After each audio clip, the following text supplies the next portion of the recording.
True Crime South Africa is published in conjunction with Tiso Blackstock Group, publishers of Times Live, Business Live, Sowetan Live, and others. The opinions expressed in this podcast do not necessarily represent the views of Tiso Blackstock Group or its affiliates.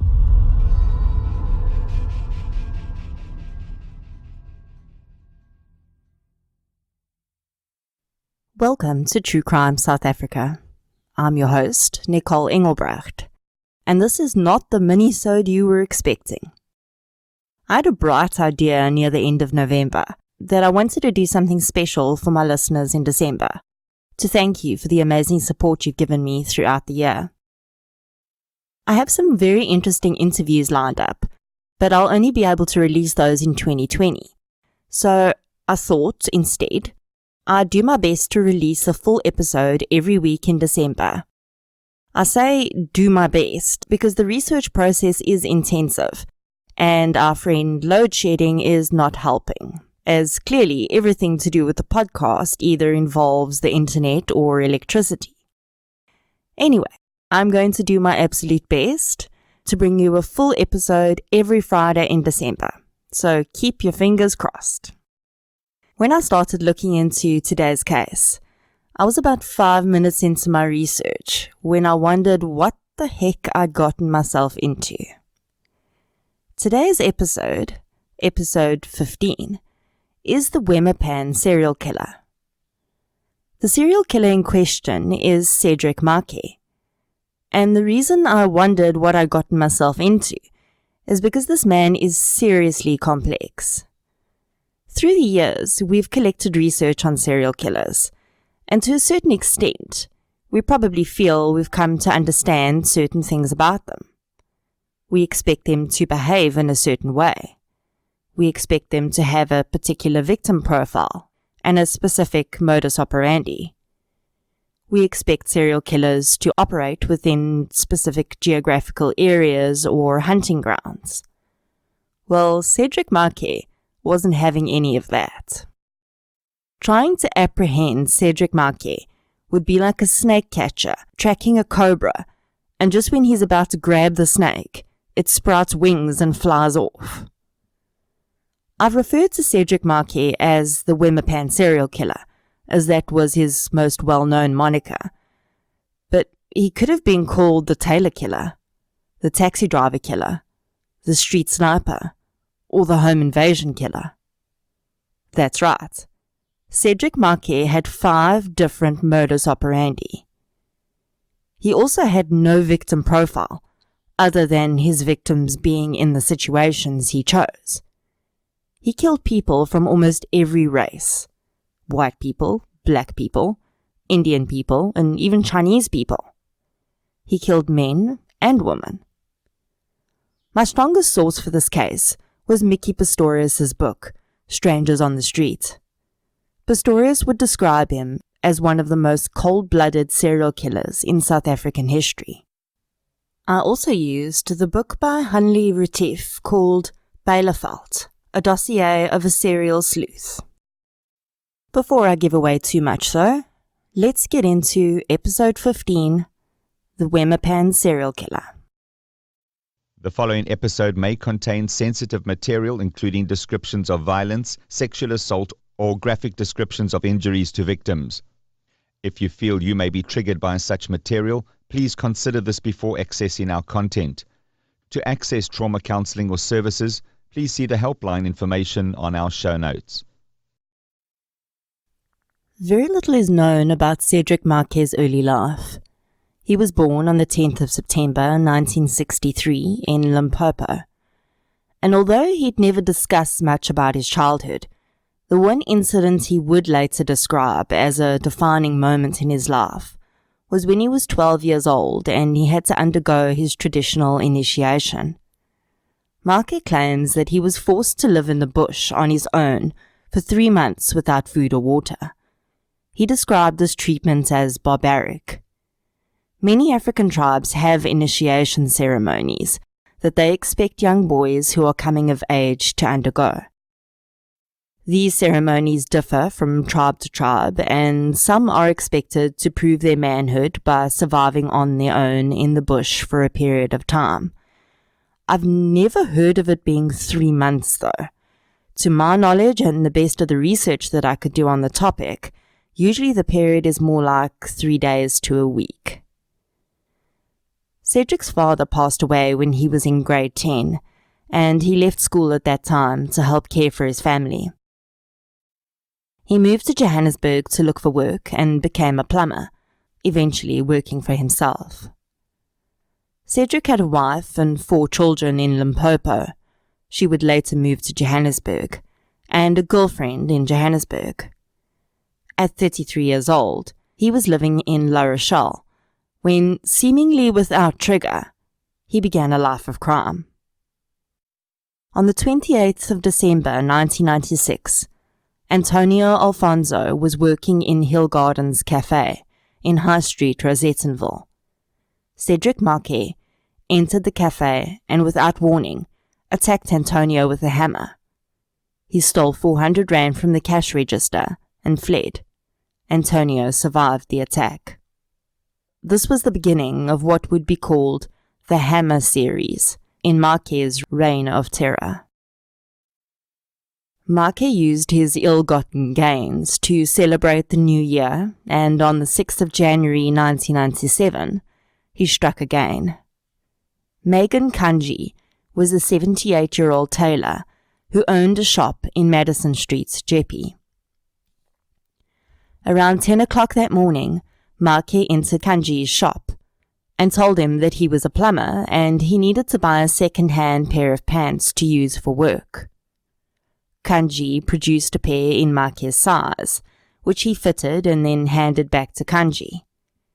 As the old man was bagging Maake's purchase, he suddenly struck Kanji in the left eye with a shifting spanner. The man fell to the ground, and Maake continued to strike him. The old man regained consciousness in hospital and survived, but never completely recovered from the severe head injuries. Maake stole 5 pairs of trousers from the shop.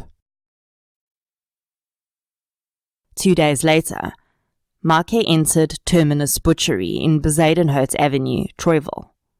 He bludgeoned Kenny Chan with a hammer and stole cash from the till. Kenny survived. On the 17th of January 1997, Maake entered another tailor shop. This time, Villap Brothers in Rocky Street, Doornfontein. 56-year-old Kantilal Lachman was behind the counter at 10:30 in the morning when Maake entered and said he needed alterations done on 2 pairs of trousers. He waited while Kantilal carried out the alterations. He then pointed to a pair of shoes he wanted to purchase on lay-by. He gave Kantilal a deposit and gave the name of Patrick Mokoena of Walmer Street, Bedford View, for the receipt.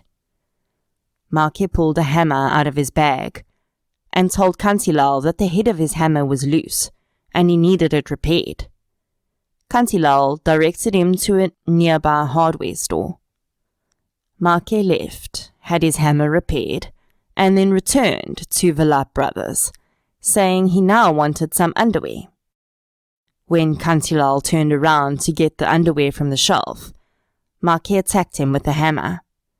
He stole the victim's wallet and left the bloodied hammer behind.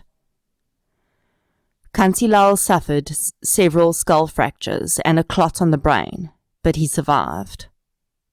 Let's just talk about the gall of this man for a minute. I'll take a bet that the pants he bought for alterations were from the 5 he stole from his last tailor victim. Then he has the cheek to pull out the hammer that he no doubt broke while attacking Kenny Chan, and makes his next victim tell him where to have it fixed.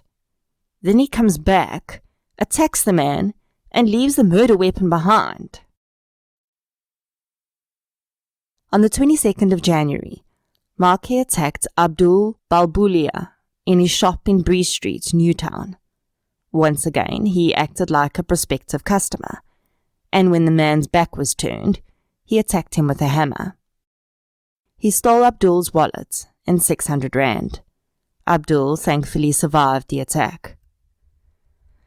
Up until this point, I honestly believe that it's sheer luck that none of Make's victims had died.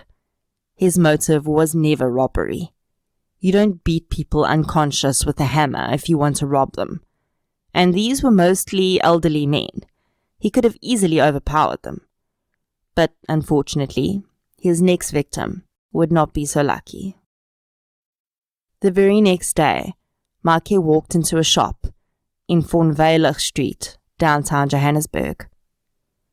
Dansukal Patel was alone in the shop and he was bludgeoned with a hammer. Maake stole his wallet and fled. Patel was rushed to the hospital, but he died the same day. Maake had claimed his first life. In February 1997, Hassan Ahmad was working at JB Cash and Carry in Fordsburg. Maake entered the store, attacked him with a hammer, and fled with 200 rand. Hassan survived. On the 26th of February, David Sadka was attacked with a hammer in a pawn shop in Rocky Street, Yeovil. His wallet and credit cards were stolen. He survived the attack. The next day, Maake and another man entered City Shoe Repairs in Horrendous Street, Johannesburg. Maake beat 63-year-old Amratlale Gopal with a hammer and stole his wallet. Gopal survived, but he had brain damage and couldn't remember anything. This is the first time that we see Maake working with another person in his attacks. Again, this is extremely strange for a serial killer. Of course, at this stage, he was not technically a serial killer, as only one of his victims had died. This would not be the last attack where he worked with someone else, though. A month would pass before Maake carried out his next attack. This time it would be in a butchery in Vredehop. Lopet Law survived a vicious attack with a hammer, and Maake stole 900 rand.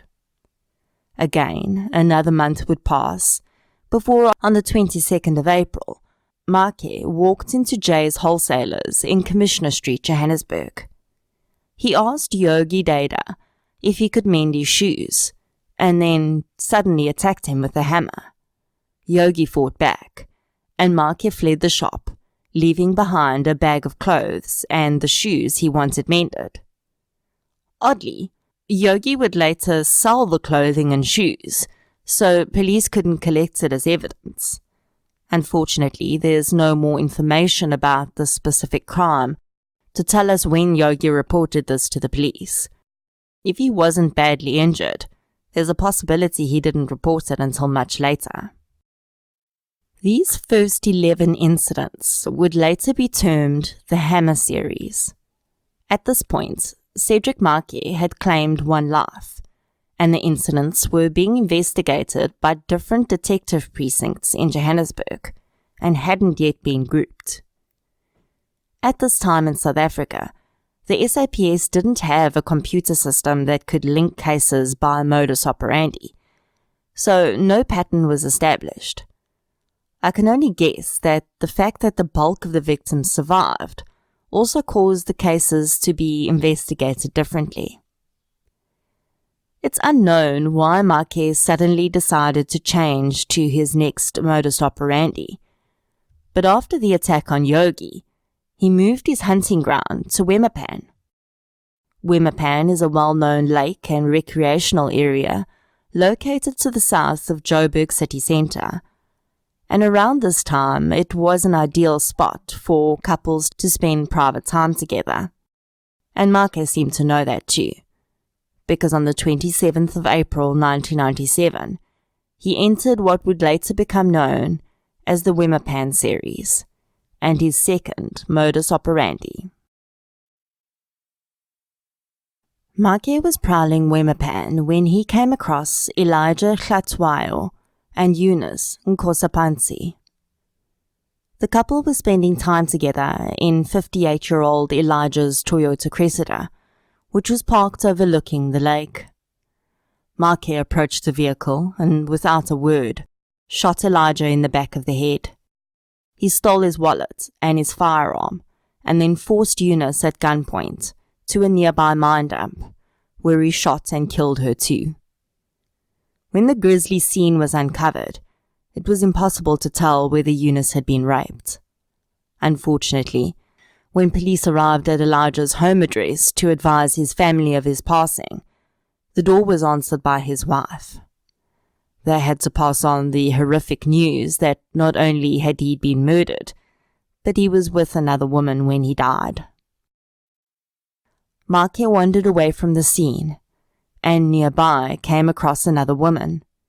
He raped her and bludgeoned her to death with a rock. This female victim was never identified.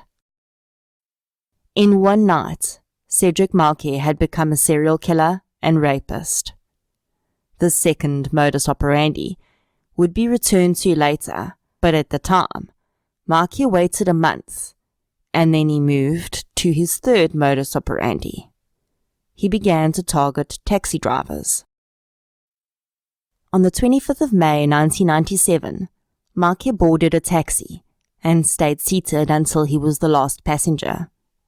He directed the driver, Sipho Ndima, to Compound Road near Wemmer Pan, saying that this is where he wanted to be dropped off. When Sipho pulled over, Maake alighted and moved to the driver's window. He held a gun to Sipho's head and robbed him of 300 rand. He shot him several times, but thankfully Sipho survived. In June that year, Maake got into the taxi of Michael Mkiza. When they reached Colon Road, close to Wemmer Pan, Maake pulled out a gun and robbed Michael of his shoes, watch and wallet. He shot him several times, but Michael survived. This was the last time Maake attacked a taxi driver. He then briefly returned to his Wemmer Pan couple attack series. 49-year-old Ralph Ngwena and 42-year-old Christina Mashigo were sitting on the grass at Wemmer Pan. Maake approached them and shot Ralph twice in the back of the head.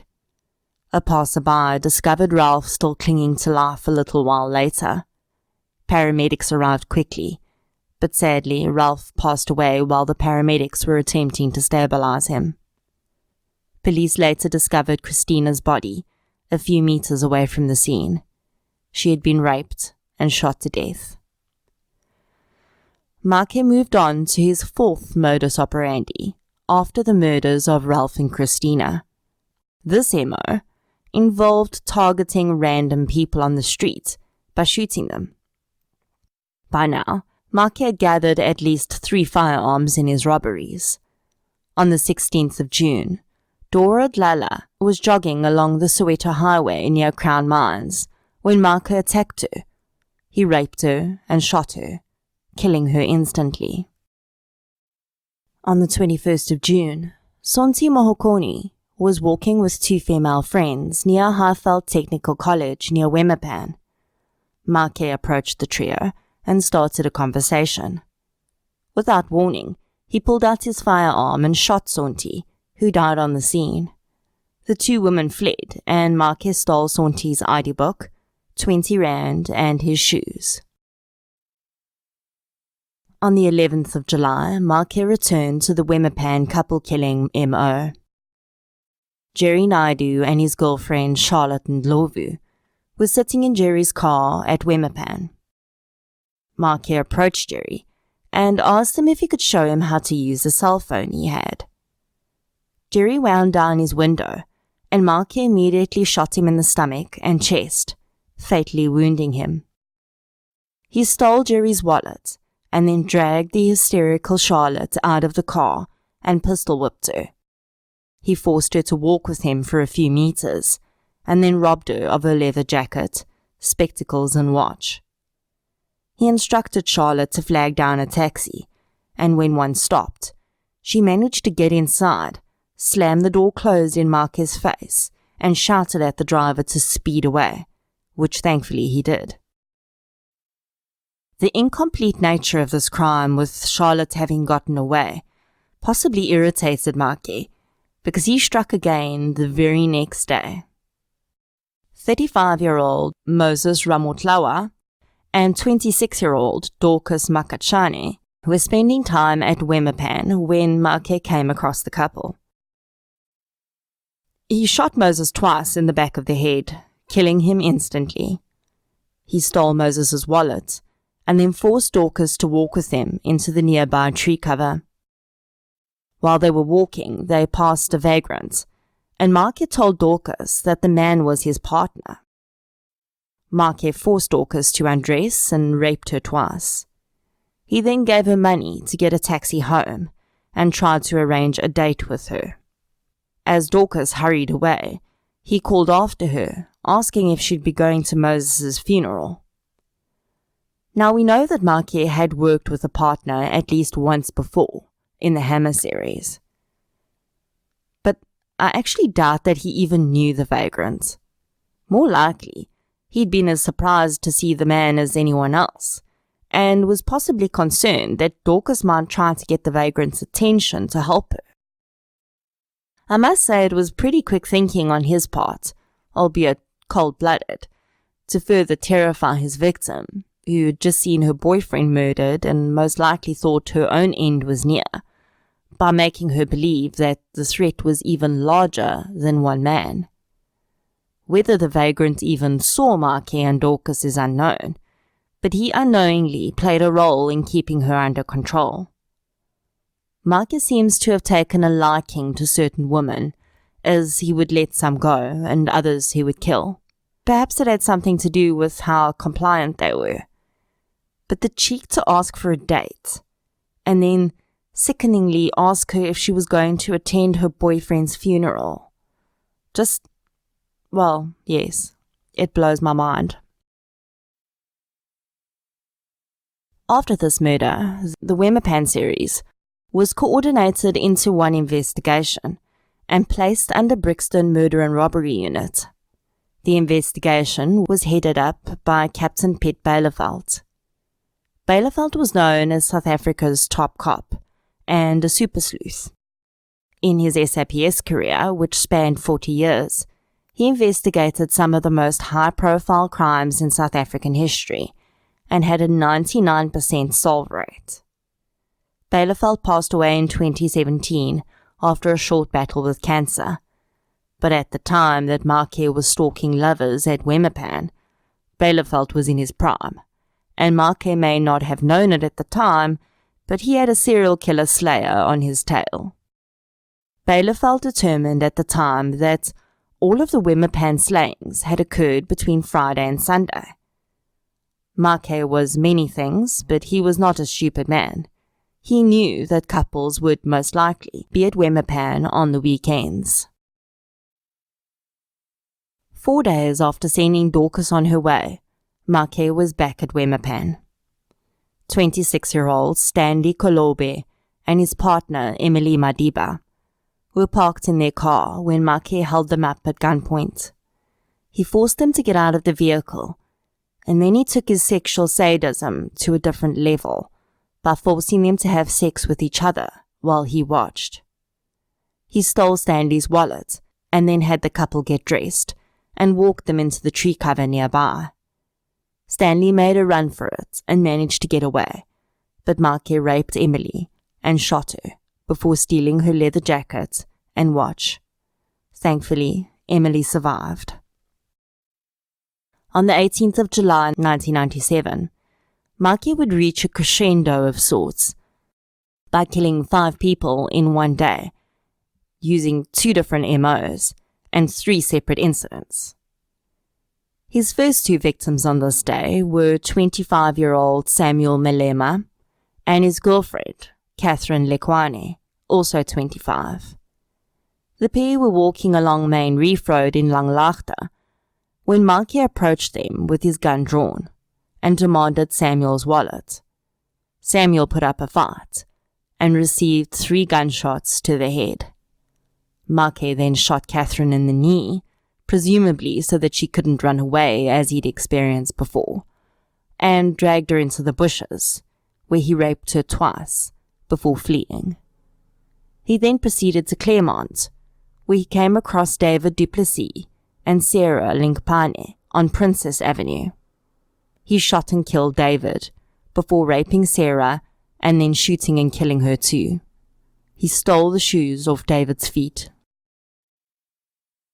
In another street in Claremont, a young couple, 19-year-old Martin Stander and 15-year-old Lalani van Wyk, had pulled over on the side of the road to have a cigarette before Martin took Lalani home. They had spent the evening at a nightclub where Martin was a DJ. Maake walked straight up to Martin and shot him in the head. He raped Lalani before taking her life as well. He stole their clothing and jewelry. Lalani was Maake's youngest victim. She was identified by a Minnie Mouse tattoo on her shoulder.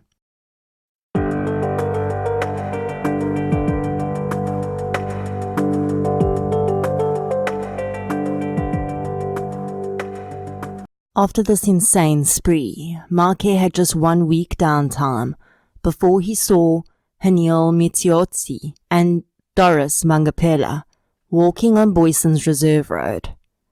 This time, Maake was not alone though. He had a partner with him during this attack. Both men demanded money from the couple, and when none was forthcoming, they assaulted Haniel and raped Doris. Maake beat Doris to death with a stone. They stole Doris's trousers and shoes. After this, from August 1997, Maake reverted to the Hammer series of murders. 64-year-old Luvio Vitoni was working in his shop, Luvio's Shoe Repairs, in Main Street, Jeppe, when Maake entered and dropped off his shoes for repair.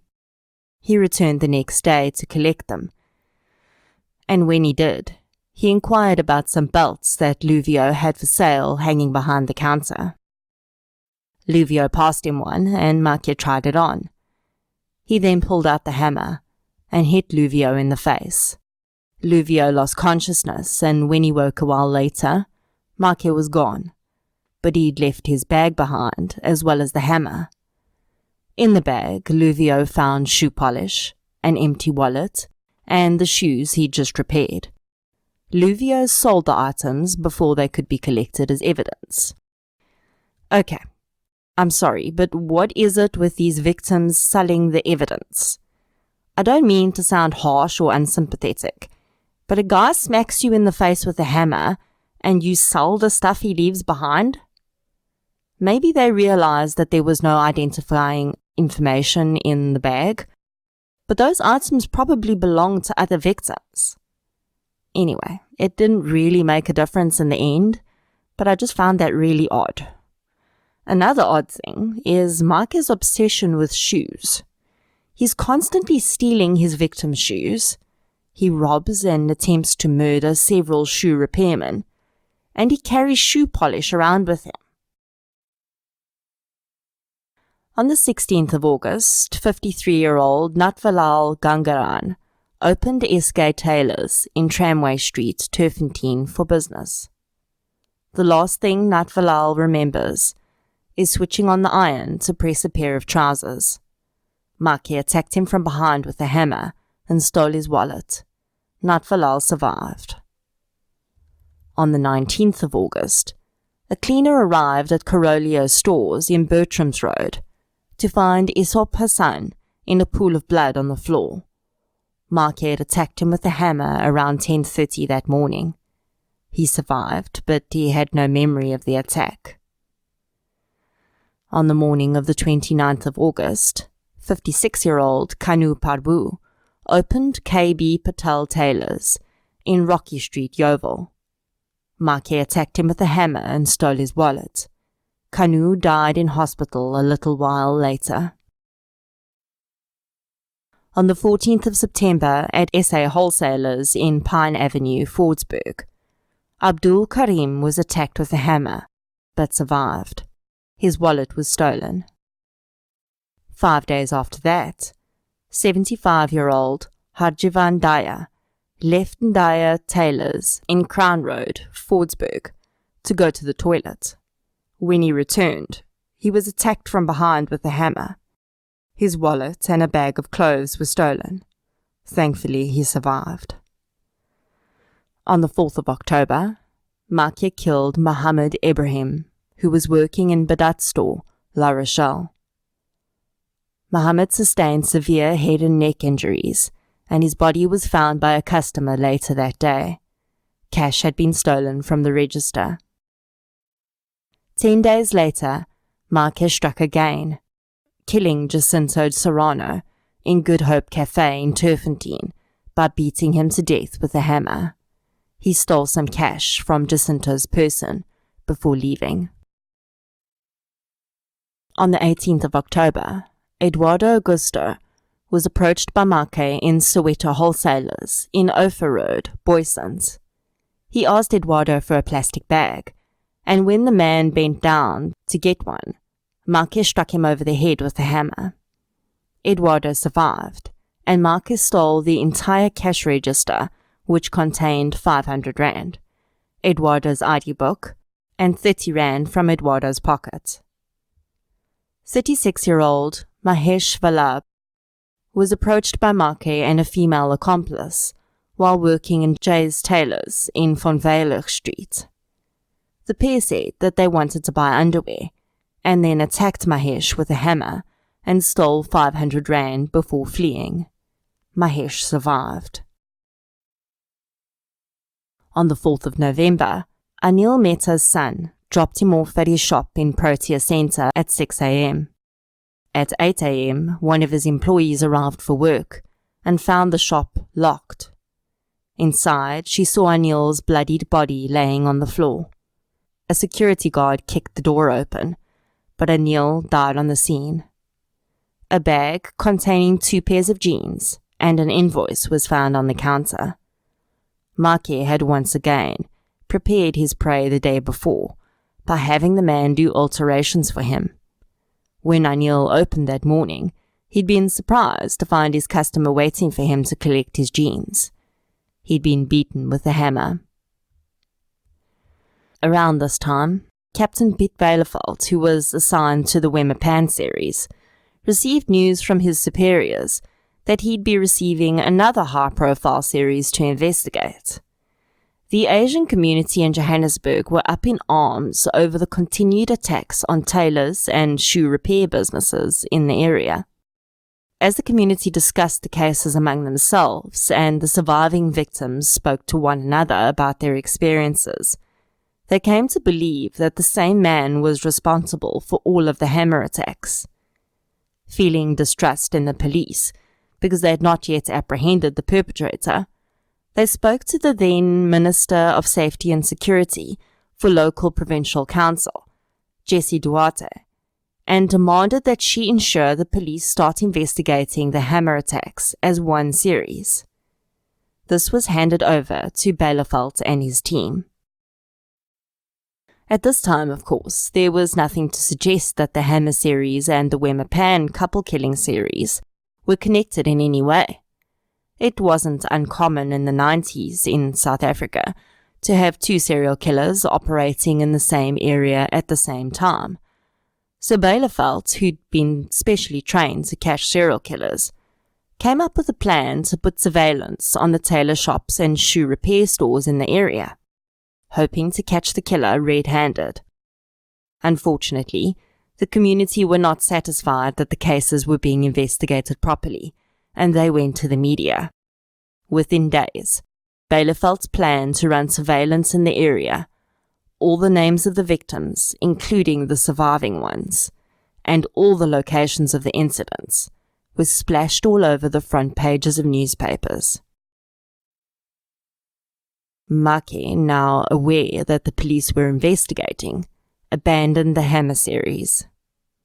The irresponsible behavior of the press in this case not only meant that Maake was not arrested at the time, which could have saved many more lives, it also put all of the surviving victims at risk. What was stopping Maake from going back and finishing the victims off to silence them? Clearly feeling trapped and realizing that his previous MOs were too risky to revert to, Maake began to use his 5th and final modus operandi: home invasions. He changed his method of killing as well. Jose Queiroz was stabbed to death by Maake in his home in Bertha Street's Regent Park. Maake stole his television, video recorder, wallet, and a pair of shoes, as well as his house keys. On the 7th of November, Arthur McIntyre was beaten to death with a hammer in his home in South Rand Road, South Hills. Maake stole a video machine, a portable radio, jewelry, clothes, and a .38 caliber revolver. Bielefeld had to call off the surveillance on the stores due to the press coverage, and it's likely that Maake, a regular in the area, noticed the lack of police presence, and he briefly returned to his hammer series. On the same day that he killed Arthur McIntyre, he entered Victoria Fashions in Main Street, Rosettenville, and attacked Chinese couple Chan Kao and Chi Kao with a hammer. He stole some cash and fled. Chan died in hospital the next day, and Chi survived. A week later, Maake killed Taco Ranchord in Boston Tailors. He then switched to MOs again. On the 28th of November, Gerard Lavu was riding his bicycle at Wemmer Pan when Maake shot him in the back, killing him instantly. He stole Gerard's bicycle and later sold it. On the 12th of December, Minnie Nkabinde and Thandi Ndaba were in a shack that they had built at Blue Dam Homestead Park. Maake approached the pair, pretending to be a policeman.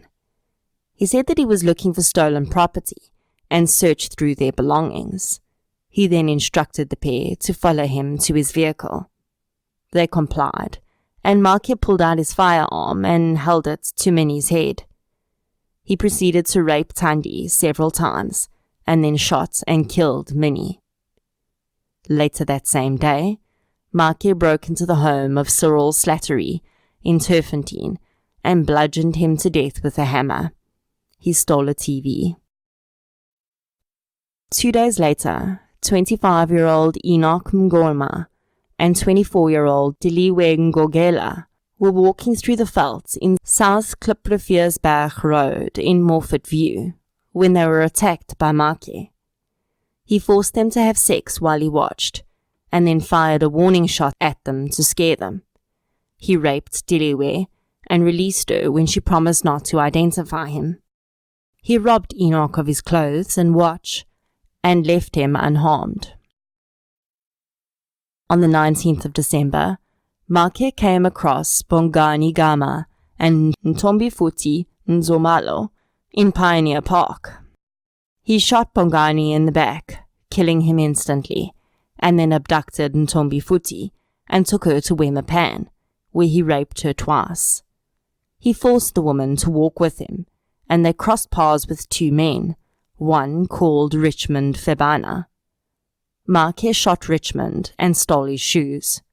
Richmond survived. Maake then took Ntombifuthi to Faraday Station, where he raped her again. He then released her, telling her that she was lucky he didn't kill her.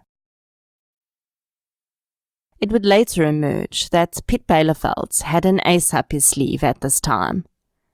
Bielefeld describes his investigative practice as obsessive. He says that he doesn't just go to a crime scene once. He returns there several times to look for evidence they missed or get a different perspective. He'd done this with one of the Wemmer Pan murder scenes, and it had paid off. He found a tissue near the scene. He was able to pull a DNA profile from it.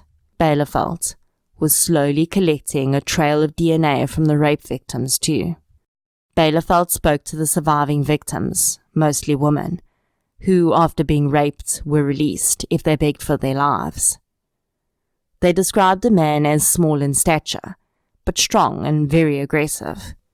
He would chase the woman while swearing at them in Afrikaans. He bragged to his victims about his other murders. Bielefeld would also later explain that he and a female officer had set a trap one weekend at Wemmer Pan. They had parked in their vehicle, pretending to be just another couple spending time with each other. They waited in the car for 9 hours, and when it started to get dark, Bielefeld called it off because he was afraid for his colleague's safety. As they were driving away, they got a radio call that a man had been creeping up the kopje behind them, and when they started their engine, he fled into the darkness.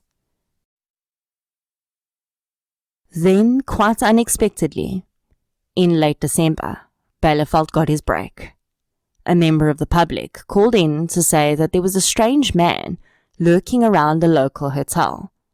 He never ate or slept there, but he was always around, and he wasn't a vagrant. The description that was provided fit the surviving Wemmer Pan's victims' description of their attacker like a glove.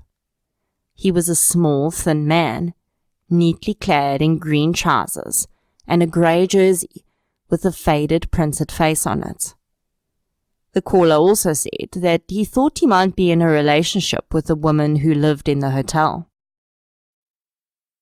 Bielefeld attended the scene and found out the man's girlfriend was one Angelina Tlapane. She worked at a nearby dog parlor.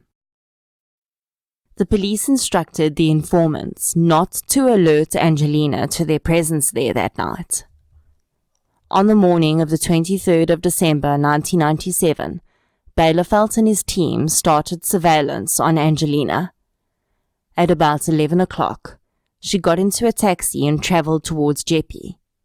Near the railway station, she got out and waited on the corner of John Page and Pine Road. A small man clad in green trousers and a grey jersey came walking towards her. Cedric Maake was taken into custody. Police found a single bullet cartridge in his pocket. Maake refused to say a word. A journalist would later describe Maake as a fresh-faced young guy, someone you wouldn't hesitate to employ if he came knocking on your door on a Saturday morning. Blood was drawn from Maake, and the forensics lab worked right through Christmas to process the DNA against what had been collected from the scene. Their sacrifice and that of their families was not in vain. The DNA matched. Maake was their man. Keep in mind, though, that this is still only about the Wemmer Pan murders. The Hammer series is still being investigated as a separate case. Bielefeld recalls that Maake did not take well to being incarcerated. He received a call one day that Maake was screaming and throwing his feces at guards. Bielefeld rushed out to the holding cells to try and calm the man down, also probably hoping that perhaps this break in sanity was what he needed to get him talking. Maake was not having it, though.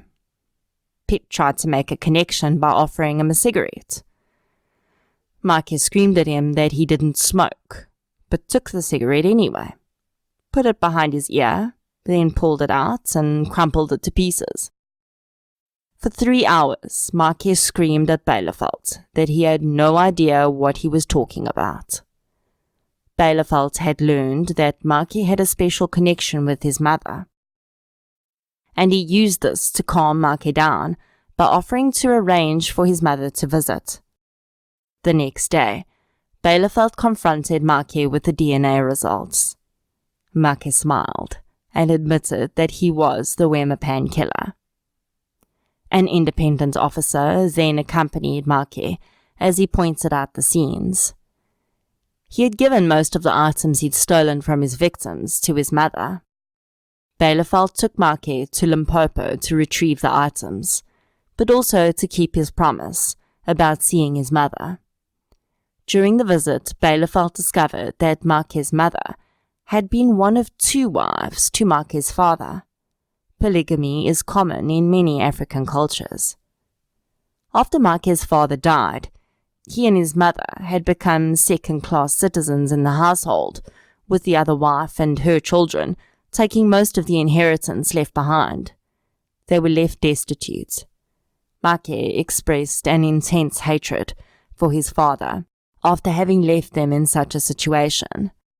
Bielefeld described Make's mother as devastated to see her son shackled and in the company of policemen. He allowed the prisoner a few moments to speak with his mother. Bielefeld seemed to have gained a modicum of trust from Marquis with this move, as, on the way back to Brixton, Marquis, out of the blue, offered to show Bielefeld where he'd hidden the pistol he used for the murders. He directed them to a mine dump, and Bielefeld recalls being surprised that, even in the dark, Marquis knew exactly where to go. Even though he was shackled and cuffed, he managed to move quickly and arrived at the hiding spot before his companions. Bielefeld described the moment that he realized Marquis was bending down to pick up the gun with every intention of shooting him. He knocked him out the way, retrieved the pistol, and loaded the prisoner back in the car. Bielefeld dug as far as he could into Marquis' background and spoke to some of his previous employers, who all said they trusted Marquis implicitly. It emerged that one of Marquis' brothers was a police sergeant. He approached Bielefeld with a 500 rand bribe to help his brother out. In speaking to Marquis' wife, Bielefeld discovered that early on in their marriage, she had been unfaithful on several occasions, and Maake had found out. When she had encounters with other men, they were always in the Wemmer Pan area and on nearby koppies. Maake would chase his female victims up koppies, swearing and demeaning them before raping them. When they searched the room that Maake rented with his wife, both the landlord and Maake's wife were shocked to discover that meek and mild Cedric Maake was the Wemmer Pan serial killer. Still, Bielefeld had no idea that he had his hammer killer in custody as well, until he tracked down the man who'd purchased Gerard Lavou's stolen bicycle from Maake. It was a pawn shop owner, and as such there had been a receipt for the transaction. The name on the receipt was Patrick Mokoena. The name rang a bell to Bielefeld. It was the same name on the receipts used by Kantilal Lachman's attacker. Bielefeld says that in that moment, he realized that for months he'd been searching for two serial killers, when in actual fact, it had always been just one, what he refers to as a super killer. When Bielefeld first asked Maake what dealings he had with tailors, he said that he would take his clothes to be repaired because the woman he raped would sometimes tear his clothes and he liked to look neat. He eventually admitted that he had been responsible for all of the hammer murders too. Bielefeld said that whenever Maake confessed, it didn't come across as an offloading of guilt. It came across as though he were boasting. Maake's obsession with clothing and his appearance was revealed as the apparent spark for him attacking tailors. He claimed that a tailor had messed up one of his shirts, and that's when he decided to start killing them. Eventually Bielefeld was able to piece together all 5 MOs, and Maake faced 133 charges in total. Cedric Maake's trial started in April 1998. It lasted for 355 days, with all the surviving victims testifying. The victims who had sustained brain damage were only required to state their name, when and where they'd been attacked, and whether they'd been struck behind the left or right ear with a hammer. On the 16th of March 2000, Cedric Maake was found guilty of 27 counts of murder, 26 counts of attempted murder, 41 counts of robbery with aggravating circumstances, 1 count of attempted robbery, 14 counts of rape, 1 count of assault with grievous bodily harm, 3 counts of illegal possession of a firearm, and 1 count of illegal possession of ammunition for the single bullet they found in his pocket. He was sentenced to 1,835 years in prison, plus 3 months for the bullet in his pocket. I do applaud the state for eking out every single day of jail time they could get. Cedric Maake's crimes changed the way South Africa, and indeed the world, saw serial killers. A Canadian serial killer expert, Kim Rosmo, studied Maake. She was a pioneer in the field of criminal profiling and developed a mathematical model according to which the most likely dwelling area of a serial killer could be calculated. She used Maake's crimes as a case study and experiment, and it showed that the majority of his crimes were committed within 500 meters of his 2 places of residence, his place of work, and his brother and girlfriend's homes. Piet Bielefeld described Cedric Maake as the worst of the worst, and without a doubt, the most complex case of his career. Serial killers are one of the scariest types of criminals, but we take solace in the fact that we believe we're starting to understand them. Cedric Maake proved that, as he told Piet Bielefeld, "You have no idea what you're talking about." I'd like to think that Maake was a one-off, an aberration of aberrations, but I don't think he was. I think that there are many more Cedrics out there. Men and women who don't follow the pattern of crime we expect, and in so doing, make it all the more difficult for them to be caught. Thankfully, for the multitudes of victims impacted, this one was caught. And today he sits in CMAX prison, stewing away for 1,835 years and 3 months. A little human volcano of rage, with no further opportunities to erupt.